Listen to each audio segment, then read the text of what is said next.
Entonces, hay un cambio en la realidad, por lo tanto, la verdad de las cosas, la última palabra de las cosas, no la tenemos.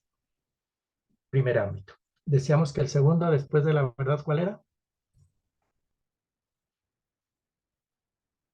Lo acabo de decir. La certeza era la última, pero había una segunda. La validez. Validez. Ajá. ¿Mm? Es el segundo nivel de verdad.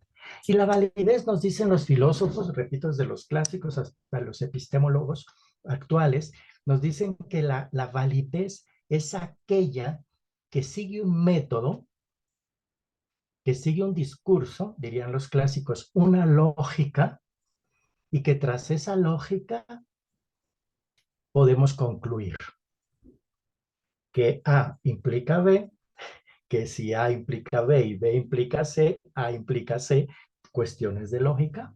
¿Mm? Que si seguimos un método como el método clásico de las ciencias, ¿cuáles son los pasos del método clásico de las ciencias? ¿Los recuerdan? Parece que yo estoy haciendo un examen de cultura general, ¿no? Observación. Todo empieza, dicen, por la observación, ¿cierto? Por la experimentación, es decir, si yo observo, si yo lanzo una hipótesis, lo pongo en experimentación, lanzo mi hipótesis, la corroboro nuevamente y saco una conclusión. Es el método clásico de los 4 pasos del método científico, ¿cierto? Entonces, cuando seguimos ese paso decimos, bueno, si hacemos esto, fíjense que yo siempre suelo decir que aún las ciencias llamadas exactas o esas ciencias gordas como puede ser incluso la biología o la medicina, todas se basan en prueba y error. ¿Por qué nos da tanta rabia a veces cuando vamos al médico? ¿Mm? Me encanta que a veces se encienda mejor la cámara para poder ver caras. Adriana, no se vaya. Y todos, Ingrid, los que puedan abrir cámara, que nos podamos ver, ¿cierto? ¿Qué es lo que a veces nos duele de los médicos o nos molesta? Ah, tome acetaminofén. Todo si se le quita, prueba y error. ¿Ya? Eso era. Si no se le quita, venga para darle otro medicamento. O no, es prueba y error. Siempre. Entonces, cuando se siguen esos pasos, cuando se corrobora lo que yo lancé, eso se llama validez. Entonces es válido decir que si yo tengo una fotofobia, un dolor neurálgico muy fuerte, si a veces me pueden doler, dice, ay, migraña. ¿Sí?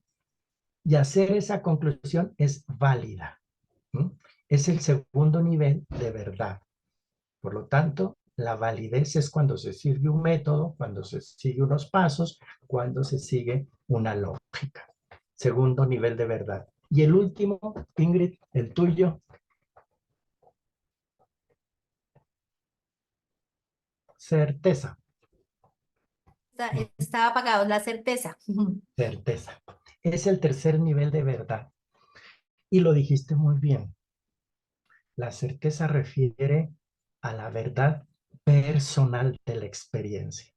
Fíjense qué interesante los niveles de verdad, ¿no? El nivel ontológico de la realidad, la verdad, la última palabra sobre las cosas, solo son aproximaciones que tenemos frente a esa realidad. La que sigue un método, la de las ciencias, la de la lógica, la validez, la tecnología que usa también esta, de la validez, porque sigue un método, utiliza ciertos recursos, y el que es más personal y que refiere a mi verdad es lo que se conoce como certeza. ¿Sí? Es la certeza del campesino, ¿cierto? Ahí a lo mejor unos dirán que no habrá mucha ciencia, pero sabe que si hay ciertas nubes que vienen desde cierto lugar, va a llover. Pero si vienen de otro lado, no, tiene que la certeza, y la certeza refiere a qué? A la experiencia. ¿Se dan cuenta? ¿Mm? Entonces, qué bueno, Ingrid. Fíjate que solo con tu intervención todo lo que hemos sacado. Sí. Porque lo que sí es importante es tener esa certeza, que es la que Jesús siempre refiere en los evangelios. ¿Tú crees en el Hijo de Dios, en el Hijo del Hombre, en el tal? Sí creo. Pues tu fe te ha salvado. Es decir, tu experiencia, lo que tú vives con Dios, Esa es la certeza. Nos dice Santiago, dogma es verdad y certeza. No entiendo bien la pregunta, Santiago. A ver, cuéntanosla. Si puedes abrir mi micrófono. Dogma es la verdad. Hola, dogma es a verdad y certeza esa práctica. ¿Te puedo ver para socializar un poco más? A ver, cuéntame mejor. ¿Tienes cámara? No. Qué pena, es que estoy en un ensayo, pero ya te escribo bien la pregunta. Sí, lo que medio entendí de lo que tú planteas allí es dogma es verdad y certeza, esa práctica. Sí, que si la asociación es esa. Ya. Mm, el dogma como tal, aquí hay varias maneras de entender el dogma, ¿no?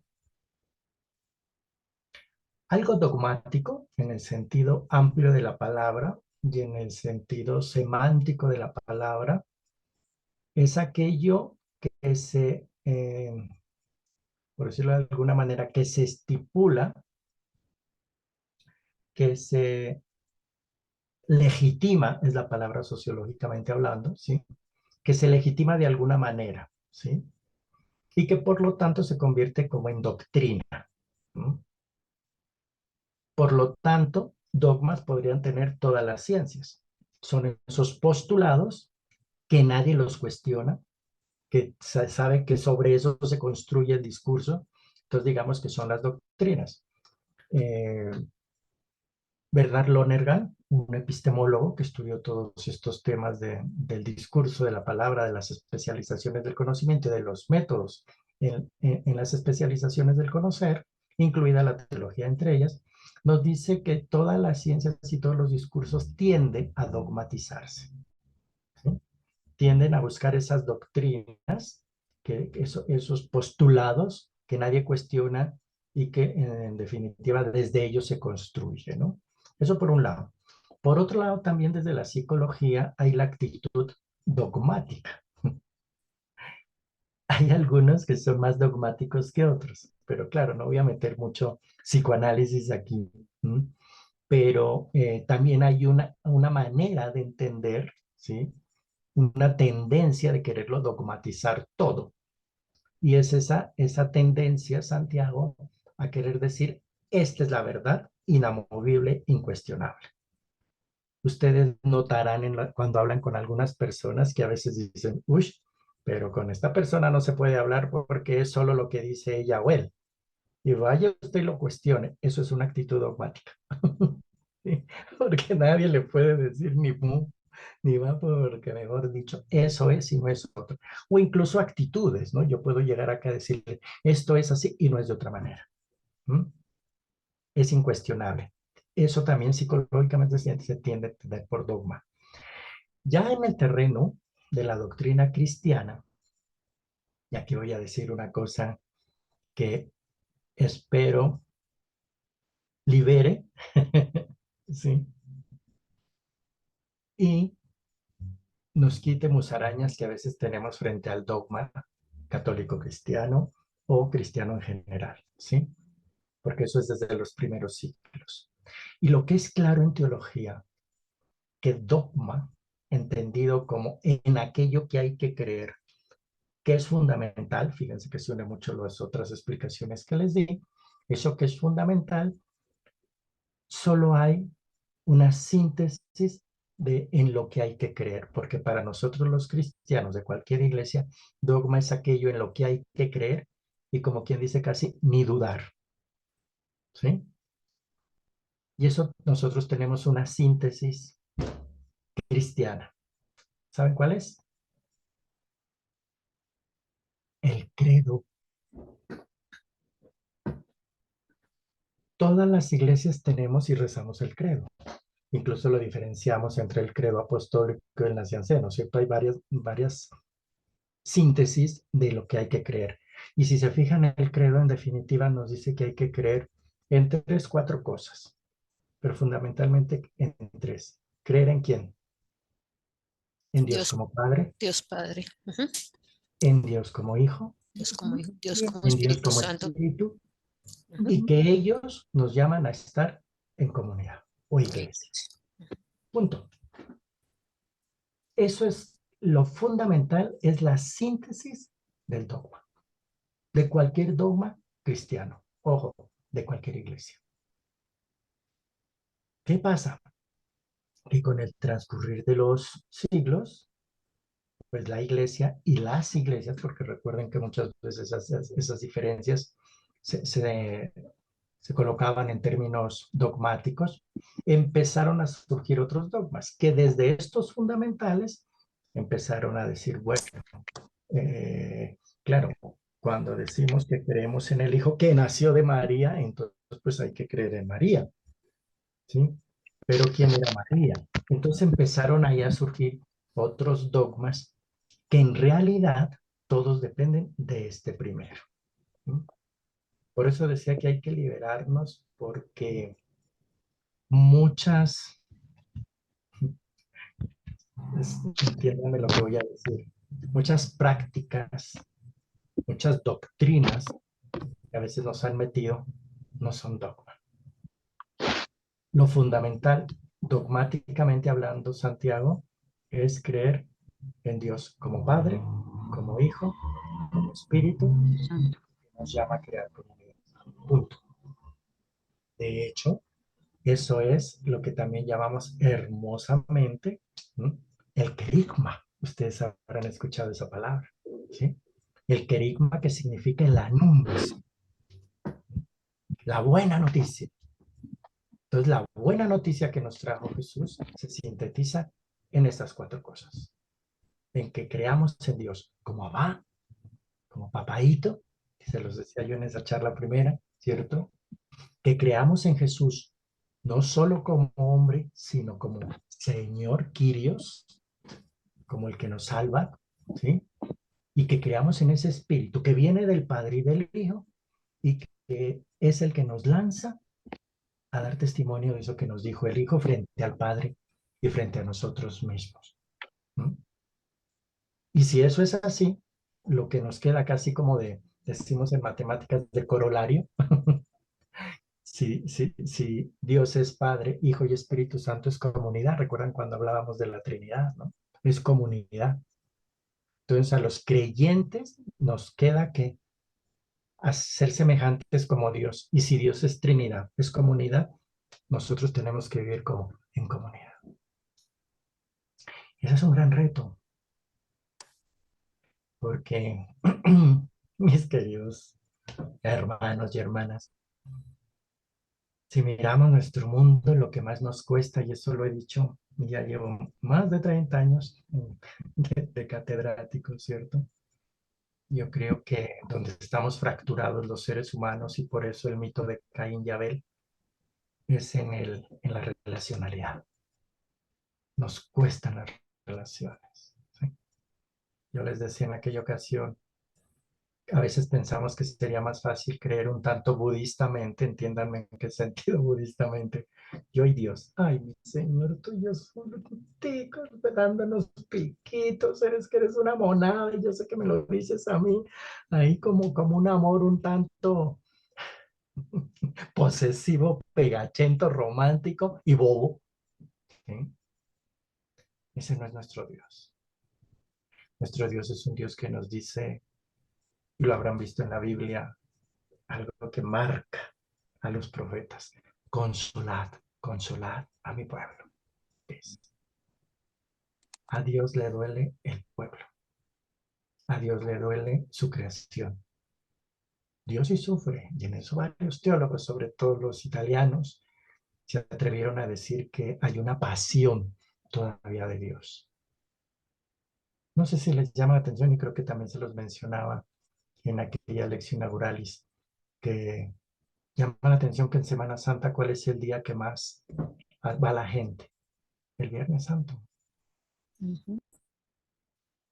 ¿Por qué? Porque hay como un sentir de los seres humanos profundo, de un dolor que siempre llevamos, donde nos identificamos con Jesús, y a veces es eso, ¿no? Que no logramos llegar al sábado, que es el sábado de Pascua, que es el sábado de la alegría, que es el sábado de Jesús, que nos convoca a todos como hermano, nos cuesta ir porque vivimos fracturados, vivimos crucificados todavía. Por algo el Padre Nuestro, si se fijan en la oración que nos enseñó Jesús, después de decir hágase su voluntad, bendecido tu reino, que nos dice, dame nuestro pan de cada día, que es, hoy día es nuestra gran preocupación, ¿cierto? En esta crisis económica, sobrevivir, la plata no alcanza, bueno, perfecto. Y después de eso, ¿qué dice el Padre Nuestro? Perdónanos nuestras ofensas. Es curioso porque dentro de esa gran oración mete el tema de la relacionalidad. Esto que les digo, porque lo que más nos cuesta esa relacionalidad. Entonces, en ese sentido, eh, considero, ¿no? Que muchas veces esta parte antropológica relacional nos cuesta para poder ser reflejo de la Trinidad, que es comunidad. Comunidad perfecta, donde el Padre y el Hijo se aman tanto que ese amor nos deja su espíritu. Y ellos ya forman una comunidad perfecta. Y por eso dice en el Juan 17 que sean uno, Padre, que sean uno. Ese es el gran reto. Pero para eso pide también mucha salud psicológica, ¿eh? Mucha libertad espiritual, mucha verdad, validez y certeza de lo que creemos. Solo eso es lo que nos permitiría un poco acercarnos a eso y arriesgarnos. Yo creo que es triste que precisamente ante la situación que vive el mundo, de tanta necesidad, de tanta estrechez económica, eso lo sabemos, que produce más pobreza y donde hay pobreza hay violencia. Es que eso es, no se necesita mucho estudio para saber qué es eso, ¿cierto? La pobreza genera violencia, porque de hecho la pobreza ya es una violencia social, porque una sociedad no tendría que ser pobre. Una sociedad tendría que tener lo básico todos, que a nadie le falte nada. Fíjense que suena evangélico, pero eso es también político. Y desde los derechos humanos, desde la dignidad humana, todos merecemos tener lo mínimo. Y por eso tenemos que luchar. Y si le ponemos ya fe, ¿por qué? Porque todos somos hijos de Dios. Punto. No es más. Bien. Fíjense todo, Ingrid, hasta dónde nos llevaste y también ahora con Santiago, tal. No sé si quieren, yo le decía al querido director de nuestro diplomado, ¿cierto? Que esta sesión quiero, esta primera parte, solo va a haber un cierre, que fuera como experiencial y van a entender por qué. ¿Sí? Entonces, por eso les decía mi pregunta, que la vuelvo a lanzar, pues si alguien más quiere compartirnos de esto que llevan de estudio de la teología, que han entendido y que sienten. No sé si hay alguien más que quiera darnos pie en materia, como hemos hecho, para profundizar. Yo quiero hablar. Hola, buenas Adelante. noches. Qué pena, es que estoy en el ensayo de Semana Santa aquí en Bueno. mi parroquia y tras del hecho estoy de cumpleaños hoy, así que estoy en un día. ¡Onda! Mi patrón es San Felicidades. José. Sí, señor, gracias. Pues realmente mi experiencia, yo he vivido toda la vida en teología, pero estoy, y como abogado tengo unas lógicas desde el derecho, ¿no? Desde la vista de Santo Tomás, pero digamos que estoy dando el paso siguiente a entender como a escudriñar un poco, o bueno, meterme más en el tema de entender el porqué de las cosas o el para qué, porque es una cuestión bastante compleja. Es difícil a veces, uno nunca va a entender a Dios y nunca lo va a comprender en todo, pero creo que uno, a pesar de que no lo ha visto face to face, yo diría que ya nos hemos adelantado la mitad de la tarea porque ya había Cristo y para mí eso ya es más que la ganancia suficiente. Y yo creo que parte de la enseñanza es que he podido nutrir a mi familia también, porque ellos aunque no, digamos, cuando estoy en casa, en clase, en casa, ellos siempre escuchan estas clases y mi abuelita especialmente, para ella estudió teología porque ella viene de una generación donde estudió teología Ujú. y pues era de la dura, ¿no? O sea, era teología pura, dura y mejor dicho, y ella Dogmática. recordando, y no, no solo dogmática, todo, el catecismo ese gordo Castete. el astete, sí, y claro, y recordar de todo eso para ella es una alegría, entonces creo que esa es la manera en que yo puedo compartir esa teología con ella, hacerla feliz. Yo creo que ahí es donde yo veo el amor de Jesús, y eso es lo que he vivido, que mi Dios me ha permitido la oportunidad para impartir ese amor y llevárselo a mi familia y a otras personas que de pronto como que les da curiosidad, ay, que usted qué es lo que aprende allá, qué es lo que está haciendo allá, porque a Ujú. muchos les genera curiosidad, entonces creo que ese es el ejercicio.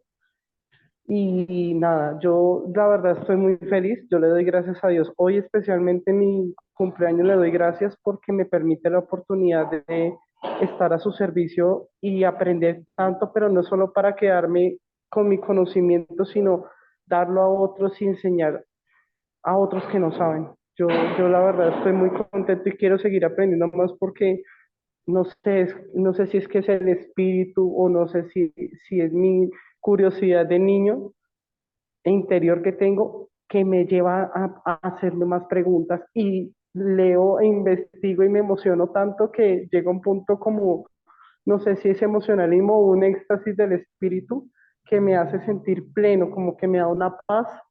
Es algo que no lo sé explicar, pero estoy muy contento y es una oportunidad maravillosa. Oh, interesantísimo. Primero que nada, nuevamente felicidades. Interesante que estés celebrando tu cumpleaños sirviendo a tu parroquia y estudiando teología, ¿cierto? Entonces yo creo que eso también es un, un signo. Creo que en la sesión que le dejé a Michael la semana, en la clase anterior, cerraba, ¿no? Con el tema de los signos de los tiempos, ¿sí? Sí, Y yo creo que son signos que Dios nos va mostrando porque Dios habla en la historia, ¿sí? Dios habla en la historia y por lo tanto en la experiencia que tenemos nosotros de nuestra historia, en esos signos, generalmente tendríamos que aprender a leer los signos y de hecho el evangélicamente nos lo echa en cara, ¿no? Ustedes saben distinguir cuando lloverá o chaparrón caerá, pero no sabéis distinguir los signos de Dios, del reino, ¿no? Entonces creo que tenemos que aprender a entender, y ese es un reto para todos, ¿cierto? Seguir entendiendo lo humano, y se los decía también en esa lección inaugural, con Jesús, que es camino, verdad y vida, el lenguaje que ya utiliza Jesús con nosotros. Ojo a los micrófonos. Ay, yo no tengo aquí eso, porfa. Eh, yo no tengo aquí el permiso para quitarles el sonido a veces. Entonces, eh, Jesús, precisamente cuando se nos revela como camino, verdad y vida, el lenguaje para poder acceder a Dios, ojo, lo que voy a decir casi es como un principio teológico, pero teológico, espiritual, cristiano, casi dogmático, ¿sí? Porque eso se desprende desde el concilio de Nicea, ¿cierto? El único lenguaje tras la encarnación de Dios en Jesús para poder acceder a Dios es el humano. Por lo tanto, no tengamos miedo a entender lo humano, porque si entendemos el misterio de lo humano, estamos entendiendo el misterio de Dios. Porque en lo humano se reveló Jesús, el verbo se hizo carne. ¿Eso qué significa? Que Dios nos está diciendo, miren, en ustedes mi creación,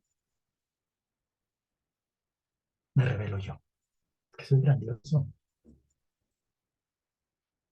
Por lo tanto, Hay que entender lo humano, hay que acercarnos a las ciencias, porque las ciencias de qué nos hablan de lo humano. No hay que temerle a la psicología, no hay que temerle a la sociología, a la economía, a la antropología, todas las ciencias en ese terreno, recuerden, de la validez, ¿sí? Hasta el derecho, Santiago, ¿sí? Así Hay es. que, hay que entender, porque siempre nos van a dar datos, elementos de lo humano, para poder entender un poco el misterio de lo humano. Y esa también es toda la teología agustiniana. San Agustín, cuando dice, tarde te amé, oh belleza, ¿cierto? Tarde te amé porque Agustín quiso encontrar en Dios en todo, hasta en una vida disoluta, ¿sí? Porque esos fueron sus 40 años antes de convertirse. ¿Mm? Y cuando se encuentra con Dios, dice, ahora entiendo que tú estás más adentro, el intimameo de mí que yo mismo. Por lo tanto, la espiritualidad agustiniana es la espiritualidad del autoconocimiento del hombre, de lo que somos nosotros. Entonces, en la medida en que nos entendemos, que no tenemos miedo a nuestras crisis, que no tenemos miedo a lo que nos desconcierta, incluso de nosotros mismos o del vecino o de la pareja o del hijo, de tal, porque todo eso nos habla de lo humano. Y cuando nos atrevemos a entender un poquito más lo humano, ahí se nos va a revelar también Dios. Ese es son las grandes consecuencias de la encarnación. Y casi es un postulado básico de la teología. ¿Sí? Y queridos hermanos y hermanas, y yo creo que desde ahí también tendríamos que quitarnos musarañas. Yo lo tengo ahí en la presentación que les tengo para hoy, pero a las 9 arranco con esa presentación, ¿cierto? ¿Mm? En el sentido en el que nos tenemos que quitar esas musarañas de que qué pasa con nosotros los cristianos a veces, que es teniendo claro qué es lo dogmático fundamental, como lo dije, creer en Dios Padre, Hijo y Espíritu Santo, y que nos llama comunidad, síntesis del carisma, ¿sí? Porque a veces creemos en tantas vainas y seguimos siendo supersticiosos. Yo eso no lo entiendo. ¿Sí? Y que la sal y que Nochevieja y que las cuantas bobadas, que el gato negro, que a veces somos tan contradictorios. Pero al mismo tiempo nos está revelando que a lo mejor no estamos sabiendo creer, tener fe. Porque necesitamos de esas arandelas para tener verdades, validez, certezas. Ayer, por ejemplo, en un acompañamiento, ayer fue el lunes, sí, ayer, en una terapia psicológica con una persona que acompaño, me llegó con una experiencia de decirme, ya me siento bien, no sé qué, no sé cuánto, porque un X, no quiero decir el nombre, porque lo sé, eh, me dijo que tenía como algo que se cree mucho, lo de las envidias, lo de las malas energías, lo de los agüeros, todas esas cosas que hacen. Y me liberó. Y siento que ya mis problemas ya no son tan problemas. Decía, quieto, parado. Yo le dije, distingamos. ¿Sí? No cabe duda que hay gente que hace mal, que desea el mal, ¿sí? Que puede tener envidias, que todas estas cosas. Pero yo le decía, para mí es claro, yo eso lo he vivido desde niño, desde pelado, ¿sí? Un texto a mí me marcó claro frente a todas estas cosas. Y nos dice Jesús en el Evangelio, cuando una casa está ocupada, el ladrón no se va a acercar. No vendrá nadie porque está ocupada la casa. Entonces, ¿cuál es el deber nuestro? Que nuestra morada, que nuestro interior, que nuestro corazón esté lleno de ¿quién? De Dios. Si Él habita en mí, ¿para qué nos preocupamos de otra vaina? ¿Para qué le paramos bolas a todas esas cosas?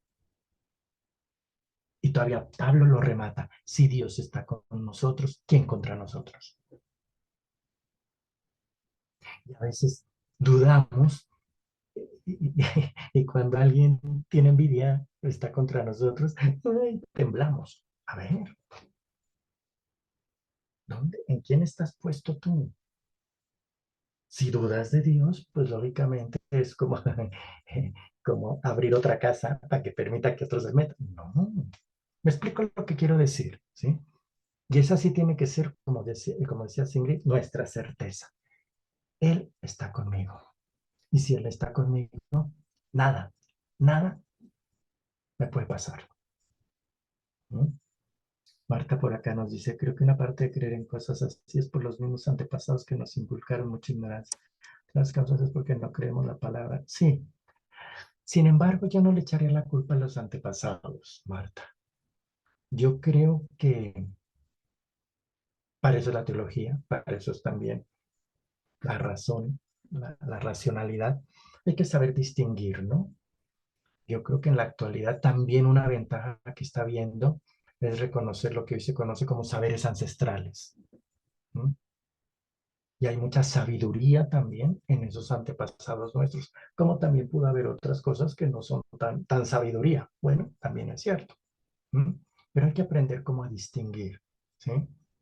Eh, y que no mezclemos, que poco a poco vayamos, porque eso es humano, ¿cierto? Que vayamos depurando, que vayamos verdaderamente centrándonos en lo esencial. Y ahí sí, como decía la doctora de, de la iglesia Santa Teresa, solo Dios basta, punto. Si tenemos puesto ahí nuestro corazón y nuestra fe, no hay que temerle a nada. Así como dice el Salmo 22, ¿cierto? Así andemos por cañadas oscuras, que lo recitamos, creo que fue ayer o antier, ¿cierto? ¿Mm? No pasa nada, porque tu vara y tu callado me sosiegan, porque tú estás conmigo. Me haces rebosar de alegría, ¿no? Entonces, esa es la certeza. Fíjense que nos hemos metido en un terreno que es de introducción de la teología, que es de teología sistemática, porque nos movemos en la teología sistemática entre la filosofía y la teología, entre la razón y la fe, pero es importante distinguir, ¿no? Y esa es una tarea que tenemos ahí pendiente. Bueno, si me permiten, voy a hacer entonces como esa síntesis con la presentación, ¿de acuerdo? Entonces, si me permiten, voy a compartir pantalla. Persistir y no desistir. Creo que esa es la clave, a pesar de las vicisitudes. Y esa es una de las lecciones que empiezo en este nuevo año de vida. Creo que es persistir y no desistir, y ante todo que hay el único poder que es capaz de sacarlo a uno de todo es Dios, no hay nada más. Y yo diría más que persistir, porque habla así como de un esfuerzo un tanto sisífico, ¿cierto? De cargar el peso. Yo diría perseverar, como lo dice el Evangelio, ¿cierto? Perseverar, mantenernos, permanecer unidos. Es más positivo que solo arrastrar cosas, ¿no? Pero entiendo lo que quieres decir, quizás va en esa línea, ¿no? Sí, Bien. me equivoqué de concepto. No, tranquilo, no es que persistir sí significa eso como estar insistiendo, pues de hecho significa eso, ¿no? De insistir, ¿no? En términos bíblicos, teológicos y espirituales es más permanecer, ¿sí? Sí, me Mantenernos, toca. perseverar, en todo caso. Vaya, Creo que me toca hablar menos abogado y más teólogo, porque es que tranquilo. utilizamos términos fuertes en derecho y en teología estoy aprendiendo cómo darle el amor a la lectura, como entender que es como un género literario de romántico, o sea, estoy como No, bajándole 2 rayas a la velocidad de mis palabras. lo que sí es claro, una cosa es el lenguaje jurídico y otra cosa es el lenguaje teológico y otra cosa es el lenguaje moral y otra cosa es el lenguaje espiritual, ¿no? Pero yo te diría, más que romántico es humano. Si es humano, es cristiano. Humano en profundidad. Entonces ponle más antropología y verás que la cosa va a funcionar distinto, ¿vale? Bien. Eh, Perfecto. en este continuar, vamos a ver lo siguiente en esta sesión, lo que queda media horita, por eso va a ser una exposición rápida como cierre. Fuentes de la teología, vamos a hablar de las fuentes de la teología, vamos a hablar de la experiencia de fe un poco, que por eso arranqué hoy y quise darle peso a la experiencia que ustedes están teniendo del estudio de la teología desde una fe vivida y pensada, y cerraremos con la fe y ética y unas cierres que venimos también dando ya también desde las sesiones pasadas. Como introducción nos encontramos, y ya lo dije hace un momento, llenos de cierto esoterismo, ¿cierto? Encontramos programas y son como un éxito de eso, del más allá, de esas cuestiones.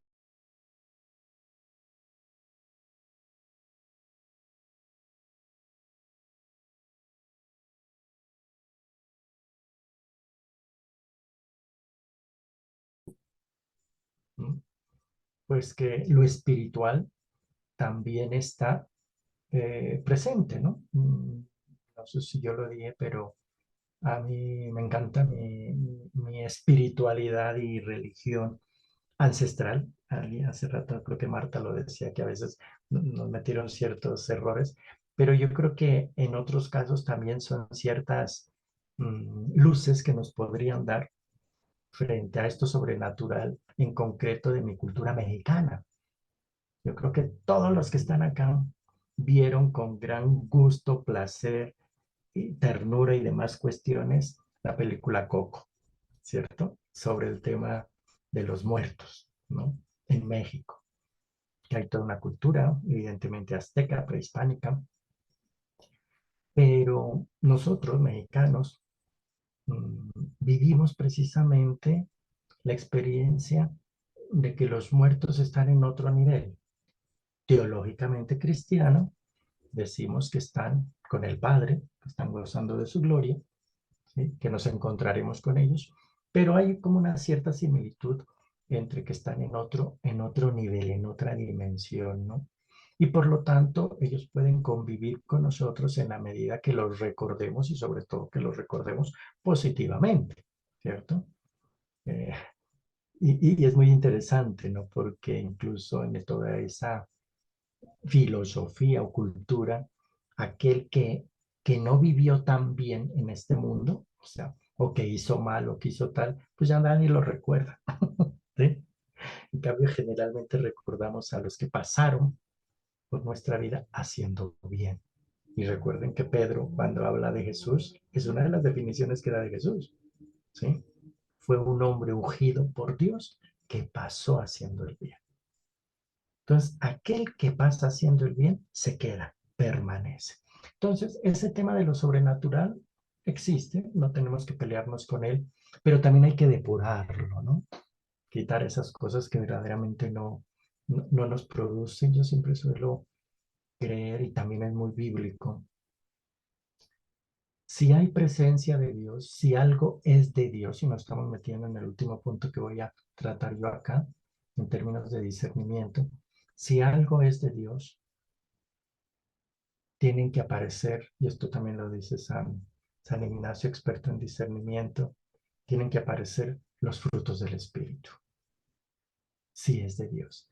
Si hay presencia de Dios y el Espíritu está presente, aparecen los frutos.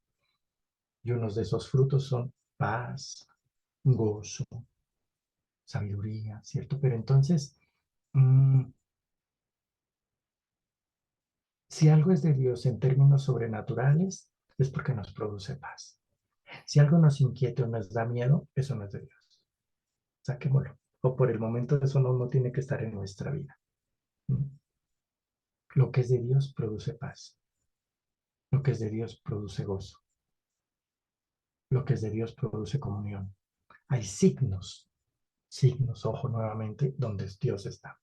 Entonces también vemos en nuestro mundo ese sincretismo del que ya mencioné, evidentemente. David, perfecto, levantaste la mano. Hola Jorge, quería saber si Oh, nos podrías dar un poquito más de información sobre los no. ¿Tú quieres hablar sobre los gnósticos? ¿Gnósticos? gnósticos. En este caso sobre el sincretismo, el iluminismo, no sé si es que he tratado de encontrar más información, pero no sé Ujú, si ese tipo de herejía por quién fue promulgado en algún momento en que el debate, mucho más contexto, me gustaría si ujú. puedes. Vale, mira, todos los sismos, tú bien lo sabes, ¿cierto? Son extremos, excesos, ¿no? Sí. Lo gnóstico, pues viene del conocimiento, ¿no? Entonces, el gnosticismo es precisamente esa tendencia a creer que nuestra experiencia de fe tiene que ver como con un conocimiento gnóstico, nos viene de conocimiento, ¿cierto? Y por lo tanto, si solo redujéramos la fe, el cristianismo, a una cierta iluminación, ojo, estoy evocando otras religiones, a una cierta iluminación, entonces pareciera que nuestro Dios solo es como una filosofía más, ¿sí? Como un conocimiento especializado de unos cuantos elegidos, ¿sí? Y pues es una herejía en cuanto que Dios es más que eso, ¿sí? Entonces, gnósticos hay muchos desde los primeros siglos, sobre todo los que están influenciados por todas estas corrientes filosóficas romanas, griegas, ¿sí?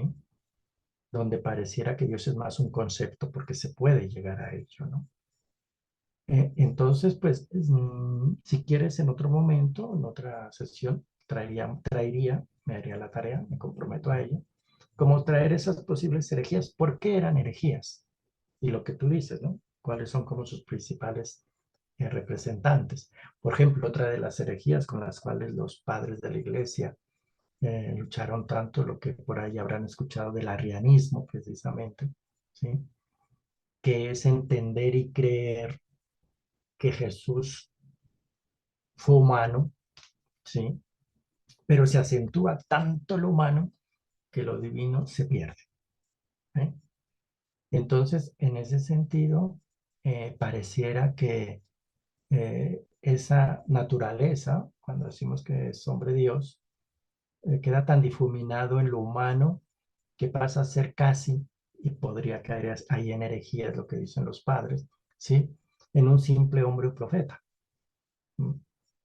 No como hijo de Dios, sino como un hombre especial, erudito, que sí tenía una relación con Dios especial y que nos habló de Dios, pero no pasaría de ese ser un profeta más.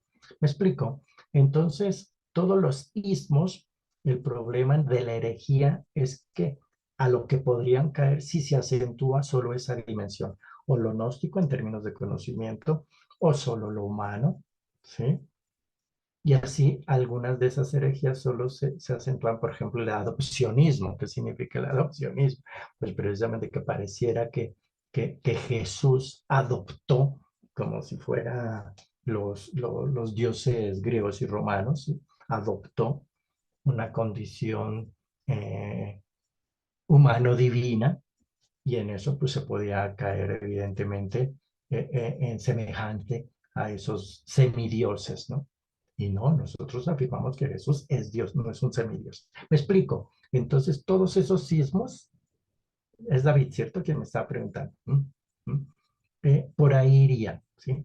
Si quieres, ahí sí podríamos ir a ver quiénes podrían ser sus principales representantes, pero por ahí irían las herejías. ¿Vale, David? Gracias, Jorge. Es Vale. que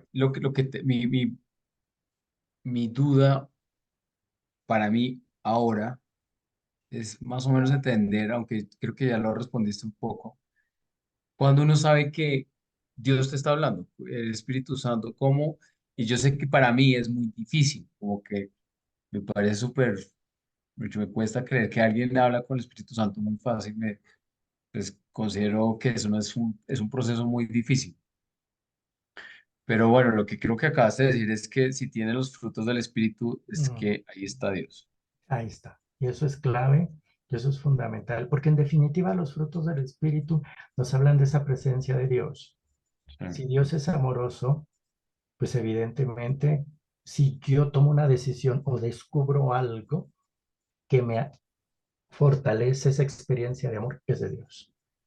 ¿Y Si hay tienes como más bibliografía sobre eso, como para entender cuando ya puedes decir, ok, o algún santo o algo que uno puede remitirse para saber cuando uno ya en serio puede comunicarse un poco con Dios?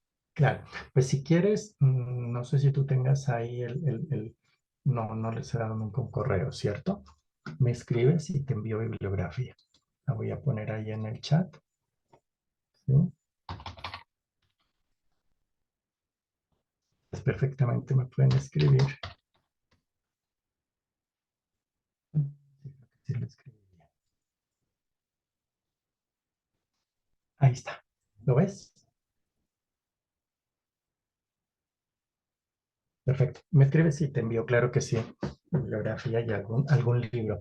Esto tiene que ver mucho y me parece interesante con tema que voy a decir al final. Si al final tiene que ver, volvemos a tocarlo, ¿vale? Ay, muchas gracias por tu intervención.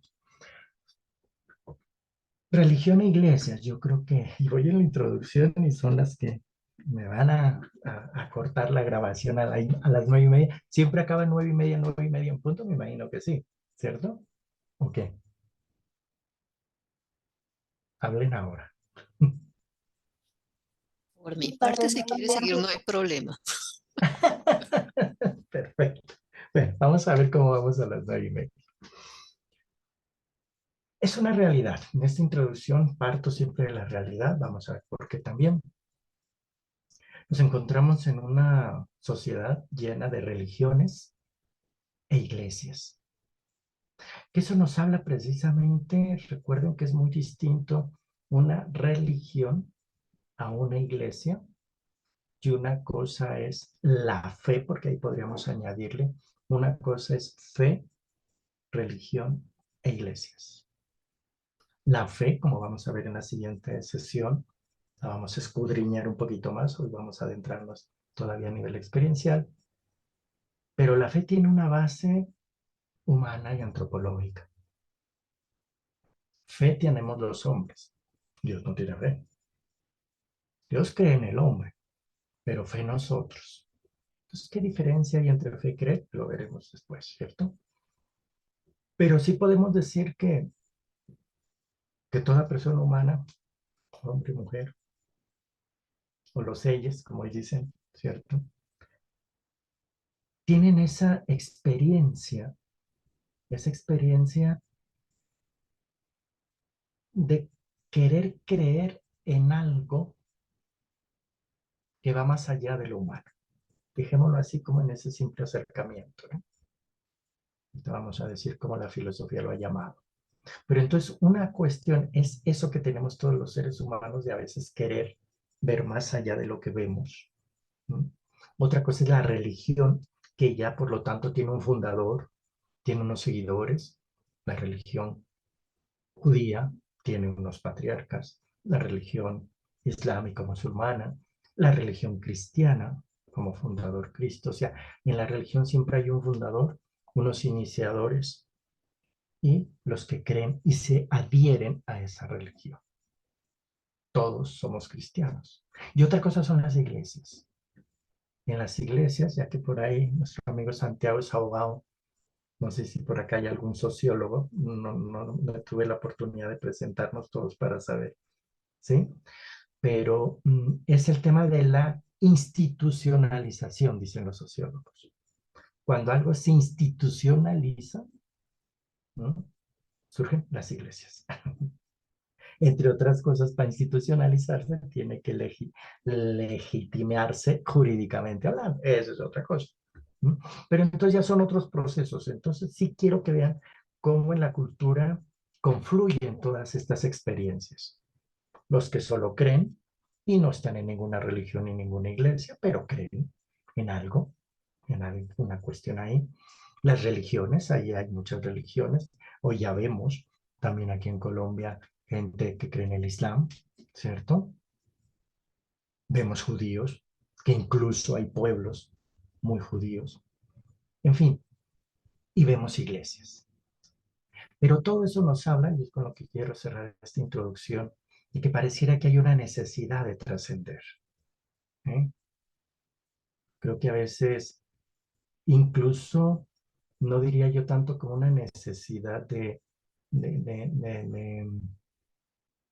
forzada, sino que incluso es una necesidad para salud psicológica. Ahora hablo ya como psicólogo, ¿cierto?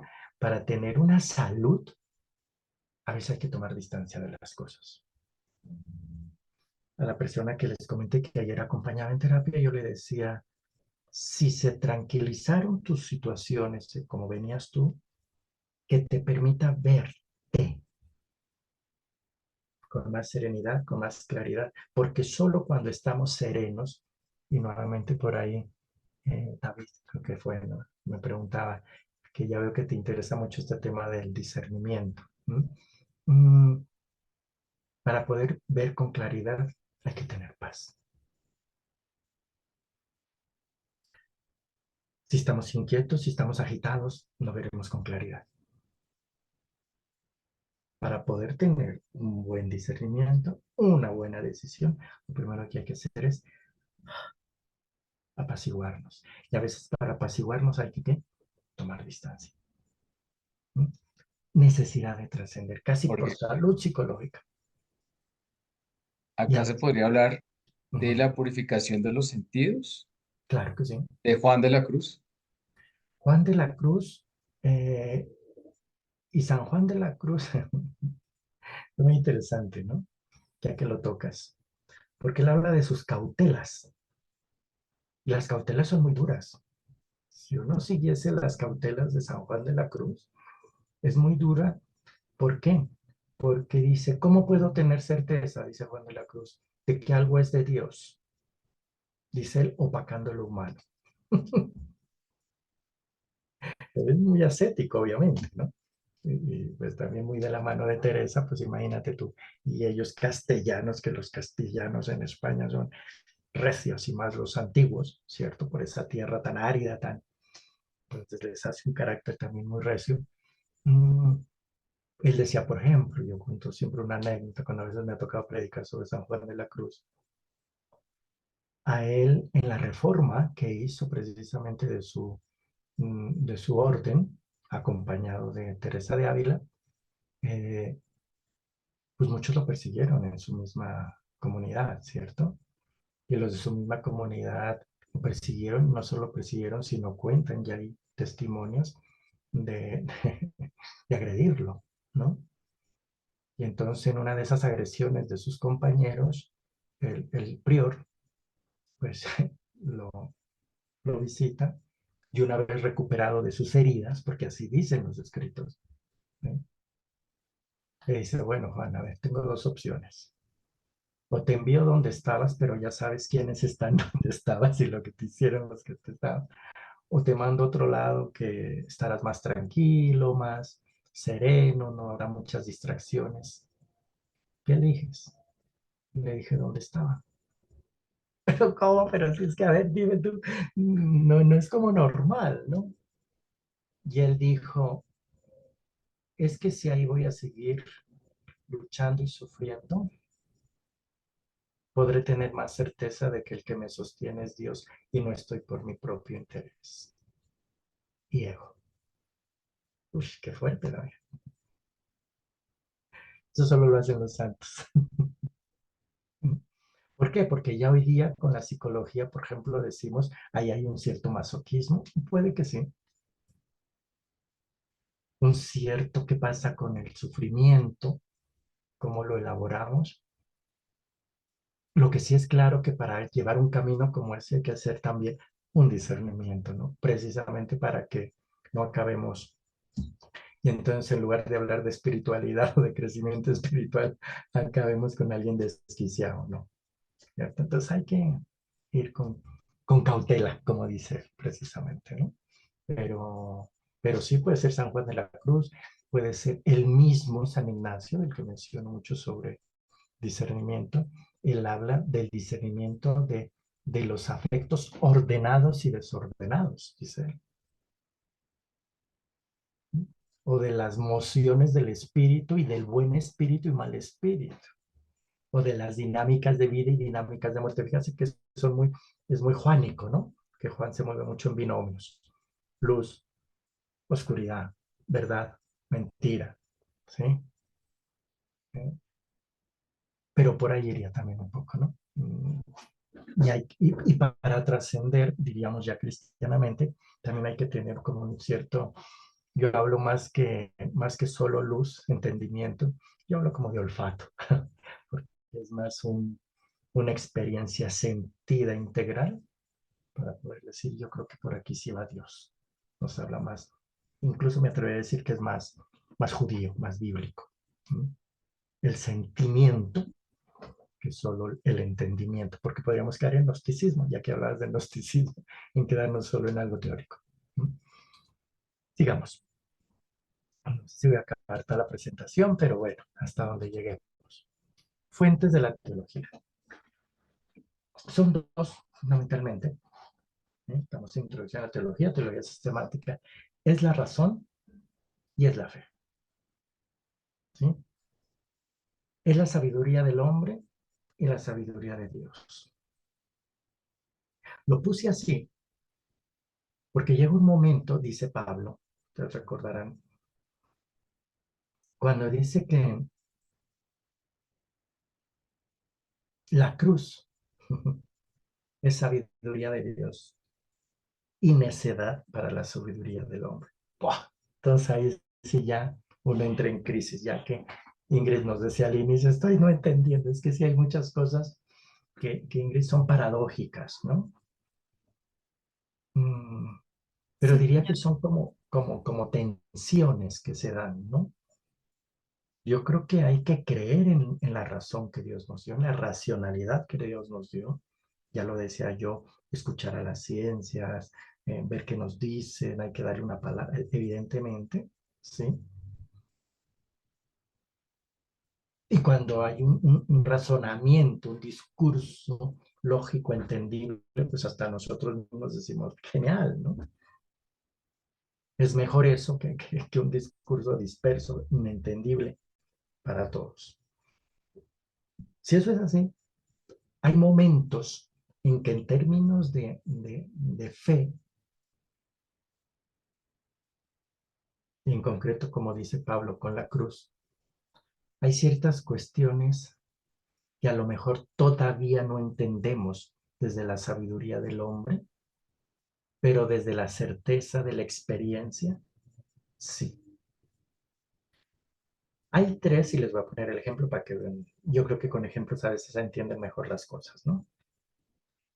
Hay tres, solemos decir, tres como experiencias que nos habla Pablo. O experiencias, fíjense que hoy me he movido mucho en términos de experiencia, por eso arrancamos así. Hay tres experiencias donde nos dice Pablo que vamos más allá de otras religiones, incluso de la sabiduría del hombre. ¿Sí? Dice el primero, amar a los enemigos, mandamiento de Jesús. Ay Dios, claro, como dice Jesús, si amas a los que te aman, ¿qué mérito tienes? Pero amar a los que te pudieron dañar, Dios santo. Y eso se necesita mucho amor, mucha misericordia, mucha madurez, mucha libertad, mucho de todo. Pero Pablo dice, solo cuando amamos al enemigo es cuando estamos acercándonos un poco al amor de Dios. Porque aún siendo pecadores y habiéndolo matado, resucitó por nosotros. No sé si se dan cuenta, ¿no? Y fíjense que está amarrado nuevamente a la cruz, ¿no? Es en la cruz donde Dios nos muestra que aún el inocente que era Jesús, el inocente que muere injustamente o el justo que muere injustamente, resucita. Es como decir, a pesar de que hicimos lo que hicimos, sigo creyendo en ti. Dios mío, eso es un gran amor. Y es un amor que va más allá de la lógica humana. El que a pesar de que me hayas hecho lo que me hayas hecho, aquí estoy contigo. Dios mío, me dice solo Dios, ¿no? Y fíjense que eso va más allá del razonamiento humano que nos dice, no, si me la hizo, que la pague. Y si me la hizo, pues y le ponemos todos los que jurídicos, ¿cierto, Santiago?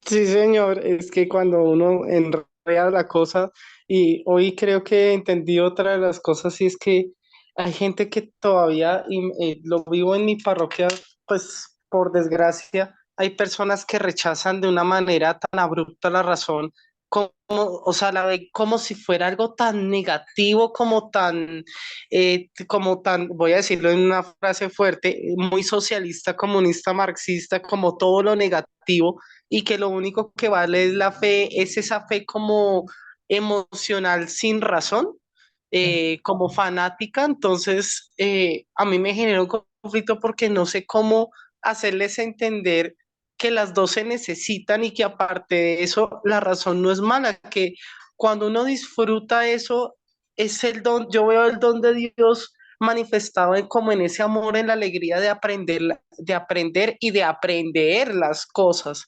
Entonces creo que no sé cómo explicarles para que me Mira, entiendan esa lógica. Es sería tanto, complicado. sería tanto como depurar la fe. Tienes un camino largo. Ay, Dios. Claro, que fue lo que de hecho hizo Jesús, ¿cierto? Quiso hacerles entender a los judíos que lo que ya los profetas habían dicho, lo habían anunciado a él y no entendieron. Entonces yo creo que hay que madurar la razón y madurar la fe, pero a veces para madurar ambas hay que depurar. Yo siempre pongo como ejemplo, fíjense qué fuerte, ¿no? ¿Quién es el padre de la fe para nosotros monoteístas? Abraham. Abraham.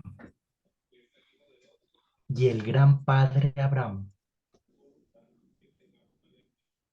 cuando ya tenía a su hijo Isaac, que era el hijo de la promesa del que iba a venir toda esa descendencia como las estrellas del cielo y las arenas del mar, ¿qué le pide Dios? Que lo mate. Bueno, que lo sacrifique, pero en realidad el acto es Al matar. sacrificarlo es matarlo, obviamente. Pero, ¿qué quiere decir con eso? Y por eso es el padre de la fe,